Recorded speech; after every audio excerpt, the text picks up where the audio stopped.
Assalamualaikum warahmatullahi wabarakatuh. Salam sejahtera kita semua anak-anak. Pada kesempatan hari ini kita akan belajar mengenai sistem koordinat, di mana sistem koordinat ditujukan untuk anak SMP kelas 8 semester 1. Tolong perhatikan gambar koordinat kartesius seperti ini. Koordinat kartesius terdiri dari dua bilangan, yaitu sumbu X dan sumbu Y. Lihat ini 2,3, artinya sumbu X-nya 2, sumbu Y-nya 3. Untuk lebih jelasnya, anak-anak sekalian, kita mulai saja dari beranda, di mana untuk materi sistem koordinat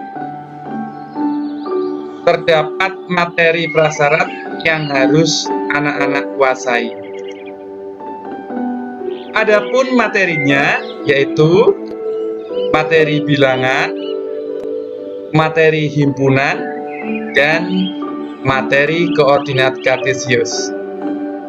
Materi ini sudah kalian dapatkan pada kelas 7. Kemudian untuk kompetensi dasarnya anak-anak, kalian kelas 8 akan mendapatkan KD untuk pengetahuan, yaitu kalian harus bisa menjelaskan kedudukan titik dalam bidang koordinat kartesius yang dihubungkan dengan masalah konseptual. Kemudian untuk keterampilan, kalian menyelesaikan masalah yang berkaitan dengan kedudukan titik dalam bidang koordinat kartesius.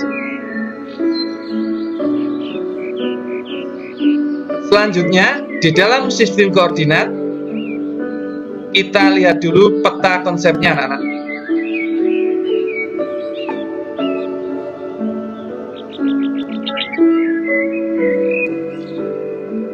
Di dalam peta konsepnya, untuk sistem koordinat itu dibagi dua, yaitu posisi titik terhadap titik asal, sumbu X dan sumbu Y. Sedangkan posisi garis itu terhadap garis sejajar, garis berpotongan, dan garis tegak lurus. Supaya lebih jelasnya, mari kita pahami tiap materi yang ada. Untuk materi ada 3 kegiatan. Yang pertama,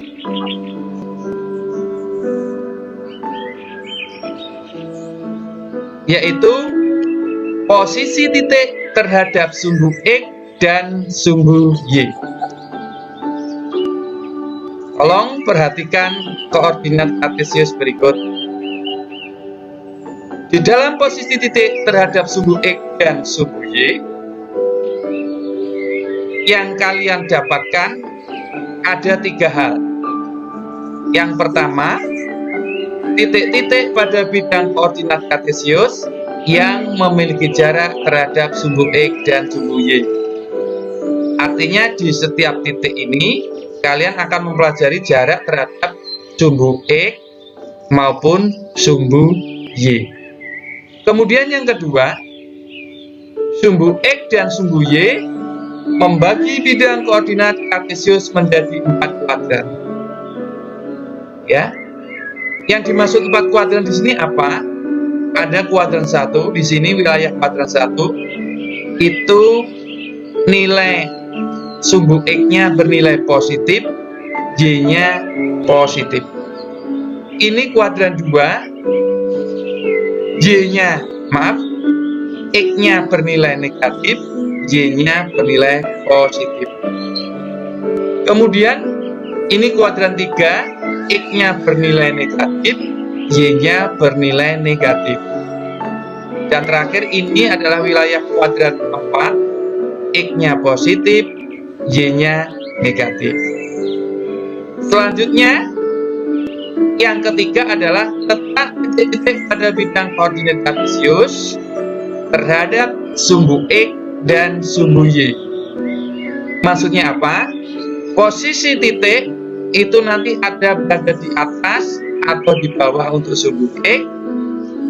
Untuk sumbu Y letaknya adalah di sebelah kiri atau di sebelah kanan sumbu Y. Oke, perhatikan contoh titik, misalkan titik A. Maaf, yang lainnya saja. Banyak titik ya. Misalkan titik C.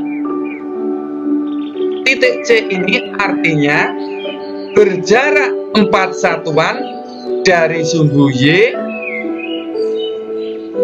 dan 3 satuan dari sumbu X. Titik C ini berada pada kuadran 2. Sedangkan letak titik C ini berada di atas sumbu X dan di sebelah kiri sumbu Y.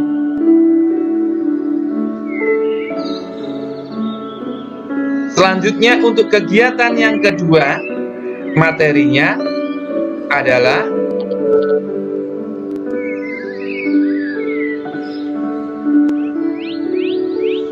posisi titik terhadap titik asal 0,0 dan titik tertentu A, B. Tolong diperhatikan denah perkemahan berikut. Ya. Di dalam kegiatan 2 tersebut, yang perlu anak-anak perhatikan adalah posisi tempat pada bidang koordinat kartesius. Ya. Artinya posisi tempat itu dari titik asal 0,0 terhadap titik yang lainnya. Kemudian posisi tempat tertentu pada bidang kartesius adalah misal dari tempat misalkan pemakaman terhadap pasar. Itu maksudnya. Oke, saya beri kejelasan untuk keterangan tepat. Kalau keterangan tepat menghasilkan sumbu X-nya bernilai positif, maka dia tempatnya ke arah ke kanan. Kalau X-nya bernilai negatif, maka tempatnya dia ke arah kiri. Kalau pada sumbu Y-nya bernilai positif, arahnya tempatnya ke atas. Kalau sumbu X, kalau bernilai negatif, arahnya ke bawah. Oke. Sebagai contoh misalkan titik atau posisi tanah lapang. Ya. Tanah lapang ini titik koordinatnya adalah -4,3. Artinya keterangan tempatnya adalah 4 satuan ke kiri. Kenapa ke kiri? Karena X-nya bernilai negatif. Kemudian 3 satuan ke atas. Ya, 3 satuan ke atas. Mengapa 3 satuan ke atas? Ya, karena Y-nya 3-nya itu bernilai positif. Itu posisi tempat dari titik asal. Kemudian contoh untuk tempat tertentu.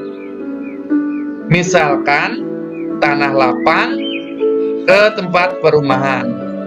Ya. Kita lihat dulu sumbu X-nya.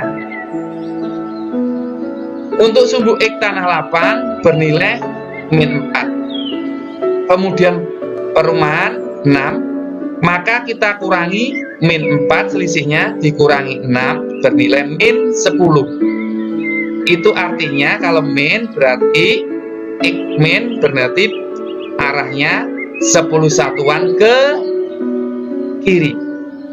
Ya. 10 satuan ke kiri. Bernilai negatif. Kemudian untuk Y-nya dilihat, untuk tanah lapang Y-nya adalah 3. Kemudian untuk diulangi, untuk Y-nya tanah lapang 3, kemudian perumahan 5, selisihnya 3 dikurangi 5 adalah min 2. Artinya bahwa min 2 itu adalah karena bernilai Y-nya negatif, maka arahnya ke bawah. Berarti 2 satuan ke bawah.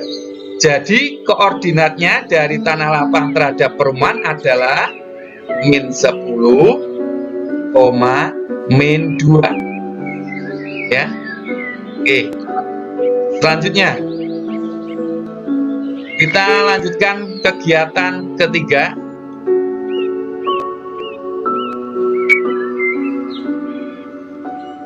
yaitu memahami posisi garis terhadap sumbu X dan sumbu Y. Tolong perhatikan gambar tersebut. Ada 3 hal yang perlu anak-anak ketahui.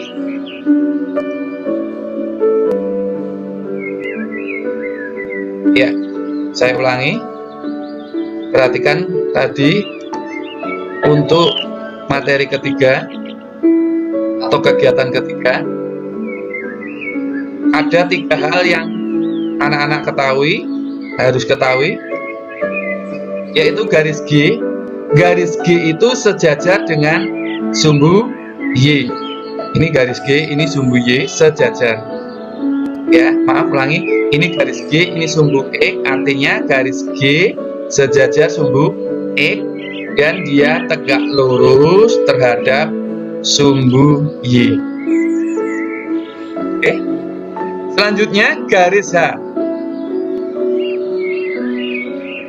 Tolong perhatikan garis H ini. Garis H ini adalah sejajar dengan sumbu Y. Dia tegak lurus terhadap sumbu X. Kemudian ada 2 garis yang ketiga. Tolong perhatikan kursornya. Ini adalah garis L dan ini garis K. Dia memotong. Kenapa memotong? Karena garisnya ujungnya bertemu, saling bertemu maka memotong. Tadi kalau sejajar itu artinya ya, 2 garis itu akan berjarak sama dan tidak akan pernah bertemu ujung-ujungnya. Ya.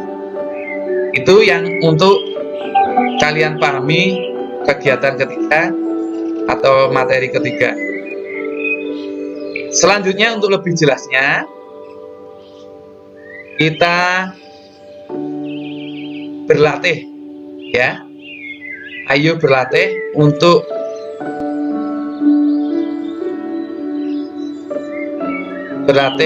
nomor 1.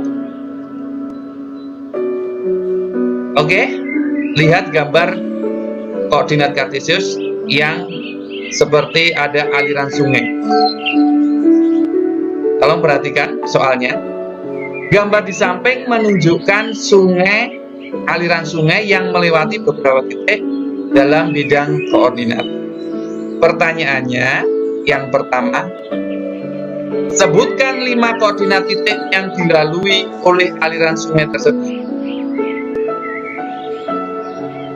Ya, anak-anak sekalian, kalian bisa memilih titik-titik yang dilalui oleh aliran sungai. Misalkan titik F, ya, koordinatnya adalah 5,5. Kemudian C, min 3,3. Kemudian K, min 2, min 4. Satu lagi misalkan titik M, min 7, min 7. Ya, ini adalah titik-titik yang 5 titik yang dialiri atau dilewati oleh aliran sungai. Kemudian untuk pertanyaan kedua, sebutkan titik-titik yang dilewati aliran sungai yang berada pada kuadran 1, kuadran 2, kuadran 3, dan kuadran 4. Ya. Tadi sudah saya jelaskan bahwa kuadran 1 areanya sebelah sini, ini untuk area kuadran 2, ini kuadran 3, dan kuadran 4. Kuadran 1 mana saja titiknya? Anak-anak bisa dilihat kuadran 1 di sini, di mana X dan Y-nya semuanya bernilai positif, yaitu titik D, E, F, G. Ini berada pada kuadran 1. Kemudian untuk kuadran 2, ya, titiknya adalah A, B, C. Karena apa? Titik koordinatnya X-nya bernilai negatif, Y-nya bernilai positif. Kemudian untuk kuadran ketiga, titiknya adalah KLM. Kenapa kok KLM pada kuadran ketiga? Karena X-nya negatif, Y-nya negatif. Kemudian untuk kuadran 4, yaitu JI, ya, JI, ya. Nah, ini tadi untuk kuadran berapa? Nah, itu kuadran 1. Kenapa? Karena titik koordinatnya 0,4, itu artinya semua bernilai positif. Titiknya positif, maka dia di kuadran 1. Kemudian di kuadran 4 itu adalah J dan I. Ya, kenapa J dan I? Karena untuk sumbu X-nya negatif, ya, maaf, untuk sumbu X-nya positif, Y-nya negatif. Oke, selanjutnya pertanyaan yang ketiga. Sebutkan koordinat titik A, B, C, dan G terhadap titik G.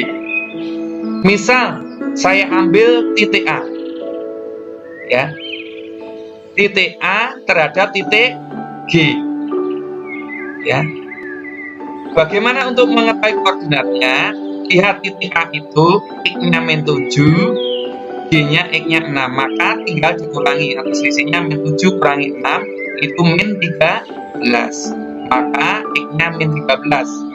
Kemudian G-nya, maaf, untuk sumbu Y-nya 7, ya, kemudian G-nya 2, selisihnya 7 kurangi 2, 4. Maka titik koordinat titik A terhadap titik G adalah min 13,4. Oke. Kemudian yang keempat, sebutkan koordinat titik F, E, F, G, dan H terhadap titik J. Saya ambil satu contoh saja, nanti yang lainnya bisa dipahami atau dikerjakan di rumahnya masing-masing, ya.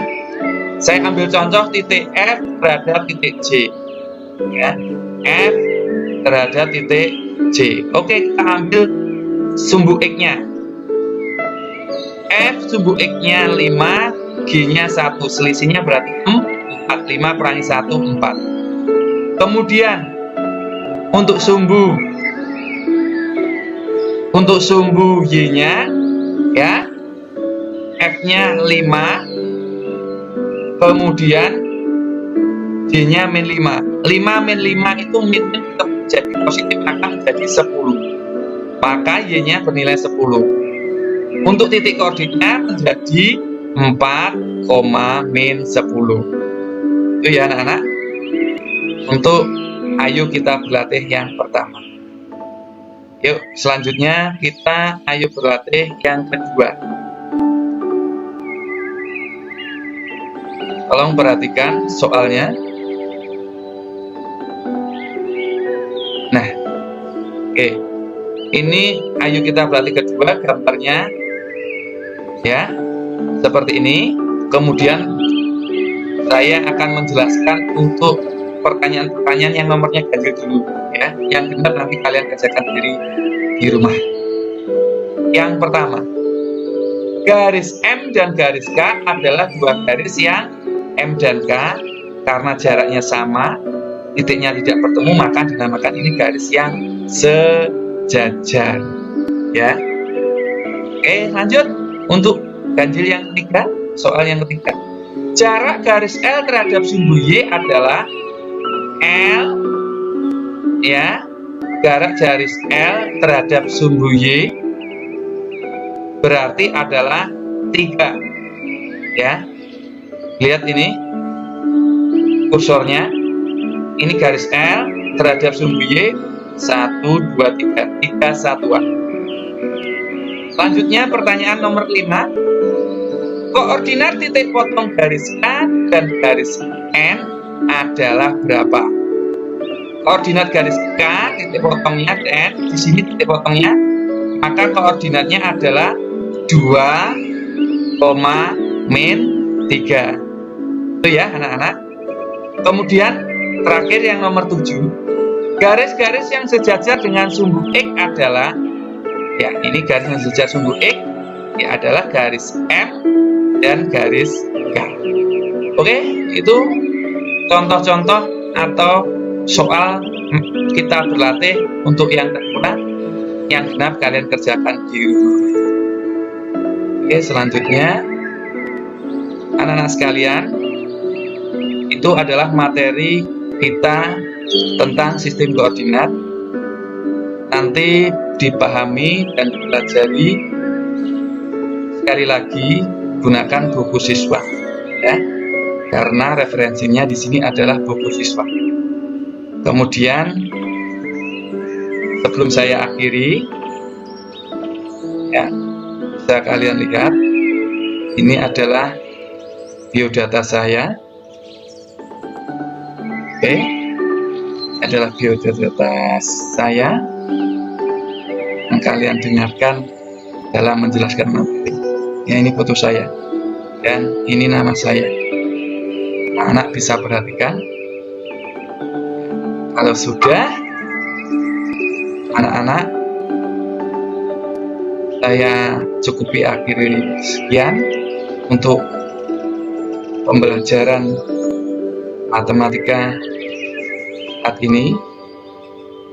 Semoga bermanfaat. Terima kasih dan sampai jumpa lagi. Mohon maaf kalau ada kesalahan. Saya akhiri sekian. Wassalamualaikum warahmatullahi wabarakatuh.